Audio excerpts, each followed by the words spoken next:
Our first speaker is a globally recognized tax policy advisor to policymakers, multinational corporations, and international investors.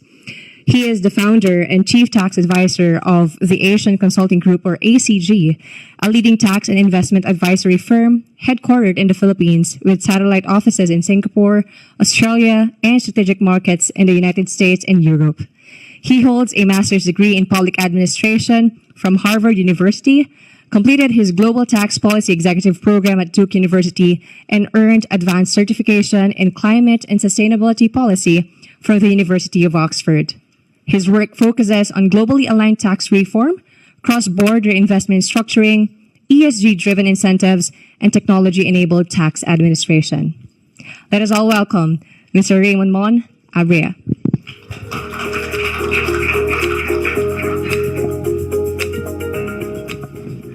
Magandang hapon po. Pleasant afternoon to everyone.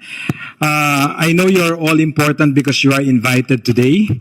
And I am also here because it's DG Perez who made sure that I'll be here. Because last year I also invited him in our conference, beyond policies, friendship.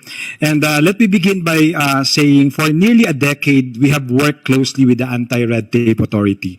And even before that, when it was still the Ease of Doing Business Task Force under the Department of Trade and Industry, together with the various regulatory agencies to make doing business and paying taxes in the Philippines faster, fairer, and more predictable.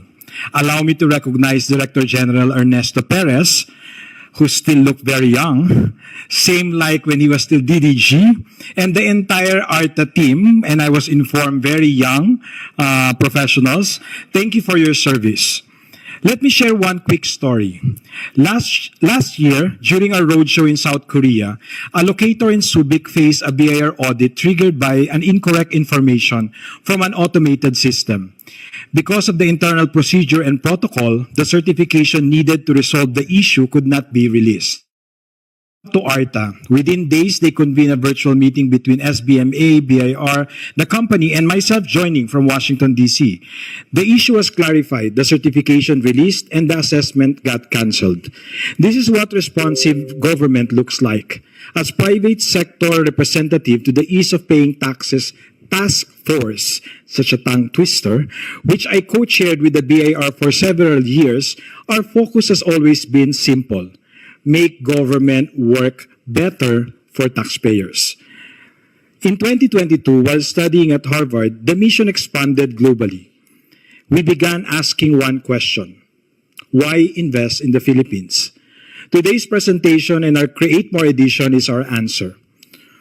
From Harvard, we traveled across more than 50 states, countries, and regions from 2022 to 2025. Is this? There. We met CEOs, foreign chambers, diplomats, and global investors. And instead of simply promoting the Philippines, we listened. We shared our reforms, digitalization at the SEC, customs, and BIR, improve incentives through BOI, PESA, and the rest of the investment promotion agencies in more than 400 economic zones nationwide. But what makes our approach different is this: we don't just explain our policies. We ask investors, what still slows them down? Because the best reforms come from the real business experience, not theory. And many of the improvements we discussed today came directly from those conversations. Two key features of the Create More were shaped by foreign investors, chambers, and our partners in PESA and the Philippine Trade and Investment Centers abroad. The creation of the Registered Business Enterprise, or RBETS, and the VAT Refund Center. So first, congratulations to the Department of Finance and the Bureau of Internal Revenue for making these reforms happen. In the Philippines, we don't just talk, we implement. But here's the consistent feedback we hear: tax compliance remains too costly and too stressful. But I say this as a former BIR examiner. Tax administration must not only enforce, it must serve. Our recommendation is straightforward, and I actually informally mentioned this to DepCom Mock earlier, that our recommendation is, why can't we place RBET's desk inside every eco zone? I know there might be some budgetary and other logistical constraints, but it can be appointment-based, fully digital, concierge-style support. In short, let's exactly do what the president say, roll out the red carpet, not the red tape. Because when investors feel respected and assisted, compliance improves naturally. Because service builds trust, and trust builds revenue. Our work also connects with global institutions such as the Transparency International, OECD, IMF, and the World Bank, because tax policy is not simply about revenue collection. It is about governance. It shapes behavior, strengthens institutions, and builds public trust. Through our Thought Leaders and Game Changers podcast and our Reimagining the World Without Corruption book series, which was first launched at Harvard and now displayed at the U.S. Library of Congress, we frame tax as a tool to reimagine society without corruption, without climate change, without poverty. Ambitious, yes. But every developed economy achieves stability and growth through strong, credible tax systems. And the Philippines can do the same. Let's be candid. The Philippines has more than 30 national and local taxes and more other fees from across government agencies. Yet many citizens and businesses still feel underserved. Why? Because complexity creates friction and corruption adds cost. Our recent Corruption Perception Index score, published by the Transparency International, scoring of 32 out of 100, ranking 120th out of the 182 economies, signals governance risk that investors immediately factor into their decisions. In effect, corruption becomes a hidden tax, not written in law, but paid through delays, uncertainty, and compliance burdens. So the real issue is not how much we tax, it's how efficiently and transparently we administer the taxes. That's where reform must focus. The solution is not higher or more taxes. We feel already overtaxed and still underserved. So we wrote an open letter to the President. It's smarter system, modernize administration, simplify procedures. Yes, you may move to the next slide.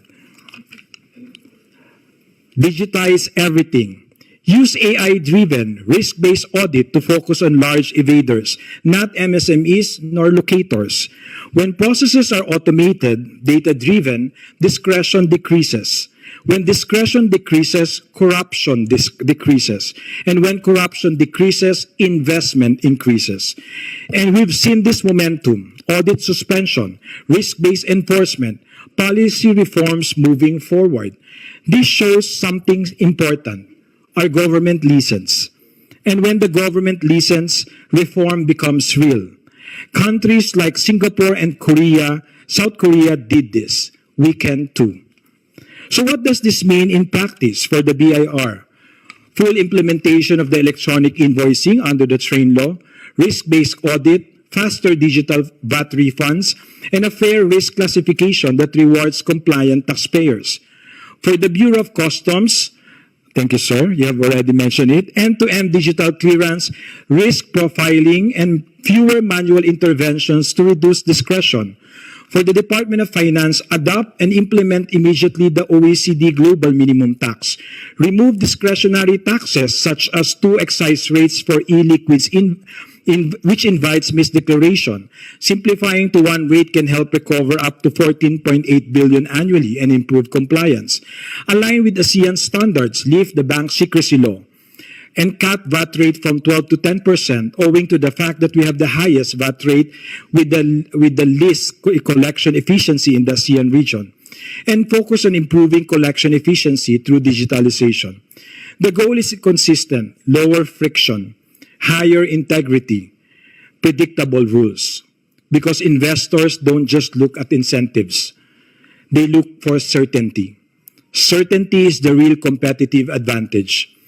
As we promote the Philippines abroad, we don't criticize from the sidelines. We collaborate with BOI, PEZA, embassies, and the trade offices. public and private sectors working together because nation building is a shared responsibility. In every forum I attend overseas, I carry one message.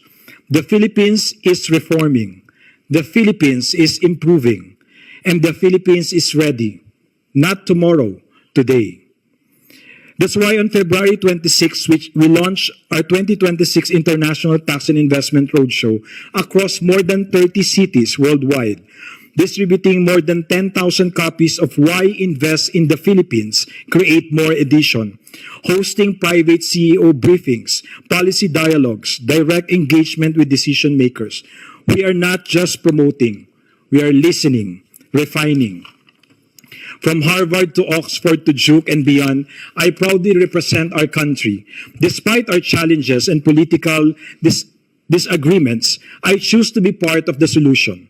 And I will always choose the Philippines because I love the Philippines. So our message to the world is simple. The Philippines rises. The world invests. Not because we are perfect, but because we are reforming with integrity. And when governance improves, confidence follows. When confidence follows, capital flows. And when capital flows, jobs and prosperity grow. So we invite you to partner with us, to build with us, and to invest in the Philippines today. Maraming salamat po.